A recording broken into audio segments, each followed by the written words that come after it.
सुरुवातीलाच आमचे प्रदेशाचे अध्यक्ष आदरणीय रवींद्र चव्हाण साहेब यांचं मी मनापासून आभार मानतो। तसेच आमचे जिल्हाध्यक्ष आमचे मित्र आदरणीय नंदूजी परब आणि निवडणूक प्रमुख नाना सूर्यवंशी तसेच पक्षांचे सर्व श्रेष्ठी यांचं मनापासून आभार मानतो।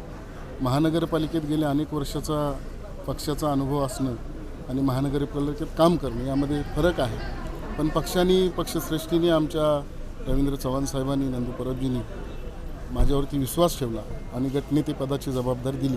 सगळ्यांना सोबत घेऊन सगळ्यांना एकत्रितपणे घेऊन पक्षाचं काम समजून महानगरपालिकेचं काम समजून पुढच्या ज्या काही गोष्टी असतील ते करता येतील। महानगरपालिकेचा अनुभव असणारे आमच्याबरोबर अनेक नगरसेवक मंडळी आहेत, त्यांना विश्वासात घेऊन त्यांच्यासमोर बसून ही महानगरपालिकेचं गटनेत्याचं काम करता येईल। 3 तारखेला महापौर बसणार आहेत, काय इच्छा व्यक्त केली? कारण 2 दावेदार आहेत, त्यापैकी कोणाला मिळावं अशी चर्चा चालू आहे। आत्ताच जिल्हाध्यक्षांनी गटनेता म्हणून नाव डिक्लेअर केल्यामुळं पुढच्या ज्या घडामोडी किंवा वाटचाली असतील त्या जिल्हाध्यक्ष मी प्रमुख मंडळी सगळे बसून त्याच्यामध्ये काय तुम्हाला नवीन काय त्याच्यामध्ये असेल चर्चा ती तुम्हाला सांगितली जाईल, पण जिल्हाध्यक्ष प्रमुख असतात, जिल्हाध्यक्ष या सगळ्या गोष्टी तुम्हाला सविस्तरपणे सांगतात।